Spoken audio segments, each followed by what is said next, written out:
I think life is too short to suffer. And so I realized my happiness was really cheap. We've been hypnotized by our culture to settle for things. We've been hypnotized by our past to think of ourselves as being limited when we're not. And so the one that'll change your life more is the art of fulfillment. People really want is an extraordinary life, a magnificent life, which to me is life on your terms. Not Tony's terms, not your friend's terms, not even your spouse's terms. Like, what is going to light you up in this life? And once people know what that is, you need two skills to get there. There's something inside me that when I see somebody suffering, everything in me shows up. And over the decades, and it's been many decades, 39 years now, I've had so many experiences that nothing is going to surprise me now. There's only a limited number of patterns human beings have. And our patterns will make us angry or sad or suicidal, or they'll make us passionate or grateful or full of awe and beauty and love. And I know what those patterns are. So I have certainty because it's like, tying your shoes. People say, how do you get up and speak for 50 hours without any notes? Well, I've done it a few million times. And so, I'm confident in tying my shoes because I've done it so much. It's not like I'm so superhuman. It's like when you see someone who's the best in the world at what they do, they're being rewarded in public for what they've practiced millions of times in private. For someone watching, if they find themselves, wow, I always seem to go into this funk, or I always seem to get myself into this state. Is there a way that we can break our own patterns that can be helpful? There is. I think the first step is the awareness that it is a pattern, that it is not you. It's really hard to change yourself. It's easy to change a pattern.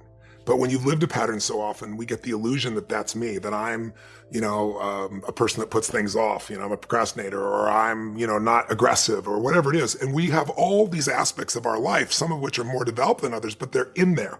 So I think being aware of the pattern, its limit is step one. And then step two is breaking it.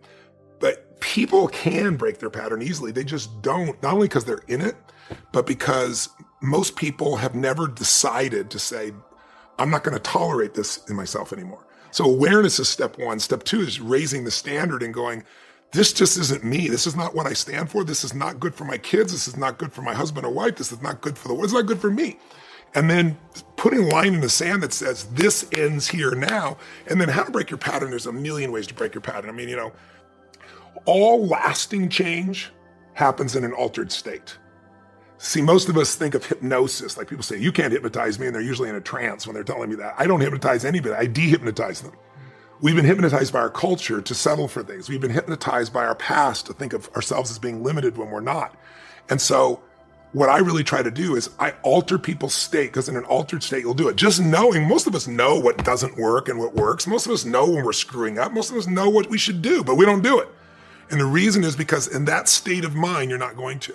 So for decades, my obsession has been, what makes the difference in people, right? Why do some people, you give them everything, love, joy, tremendous education, economic well-being, and they end up going in and out of rehab all day long? How many actors, actresses, wealthy people have you seen do this? It's sad.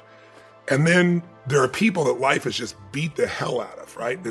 People have gone through physical abuse, sexual abuse, emotional, spiritual abuse. And many of those people, rather than being broken, become so hungry, so driven, because they don't want anybody else to experience that. I'm an example of that they become masterful in things, right?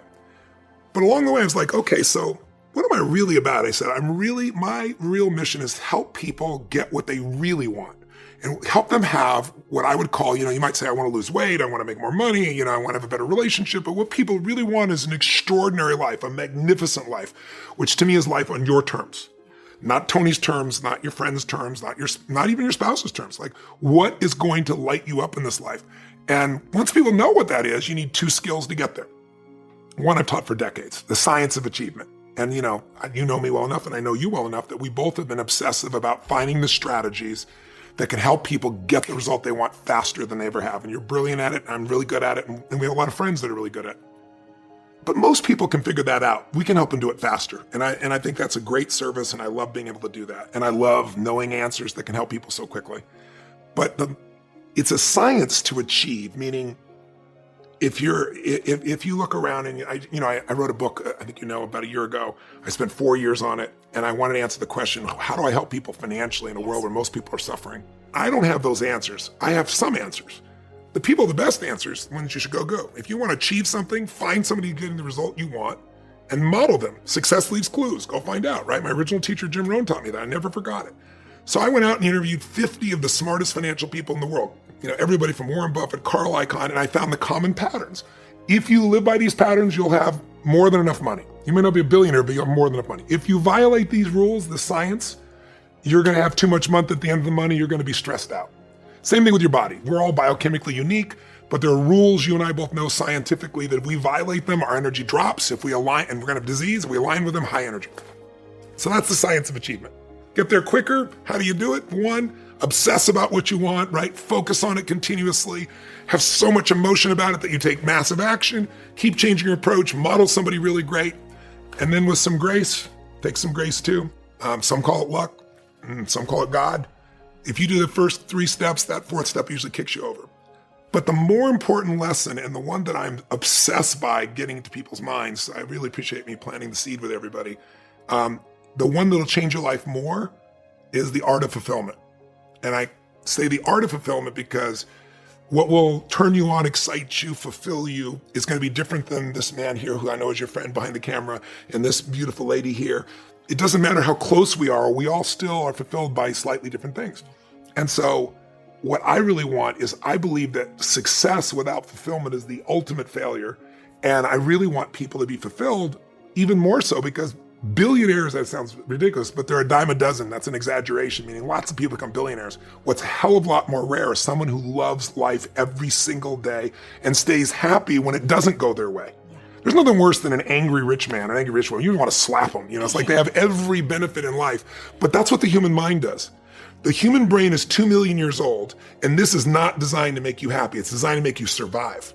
And survival, it does it by fear. So what the brain does is looks for, what do I need to fight or flight from? And so it's always looking for what's wrong.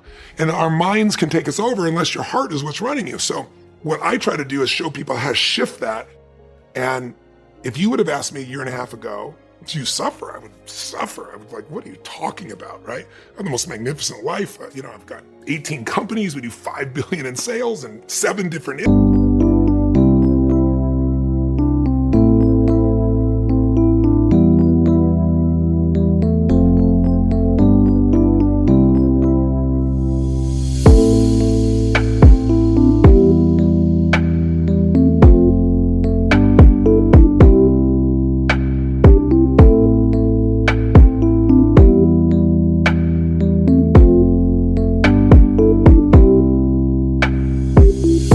industries. I have a mission that I love, that I do as much as I possibly can. I have 4 beautiful children. I have an incredible wife. I have total freedom.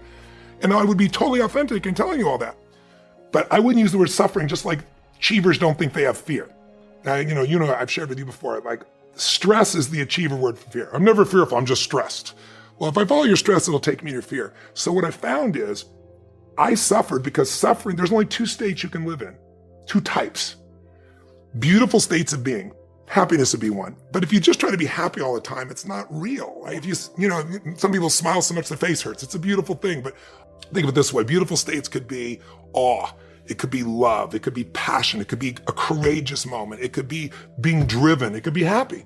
But in those states, no one has to tell you what to do, and you always treat yourself and others in the right way, and no one has to tell you to, because in that state, you just do the right thing in those states. The other states we can live in are suffering states.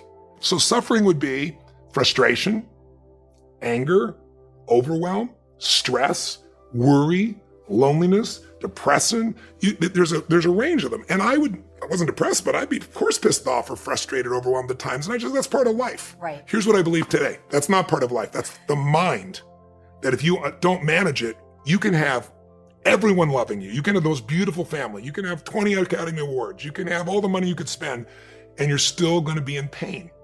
So my invitation is to raise the bar on what we call suffering so you see it for what it is and to realize that you can free yourself from it. And it's not some ethereal, spiritual thing from India to do that. It's just, I think life is too short to suffer. And so I realized my happiness was really cheap. I'd be happy all the time, but then I would leave my happiness as soon as, this little device would go off, because when you got 1,200 employees on 3 continents, what are the chances someone is screwing up right now? If I'm willing to give my happiness up for that, because I think everything has to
people have to behave a certain way so that we can change the world. All this internal pressure that I have to make everything perfect all the time, help everybody, before I die, whatever is in the back of my head there.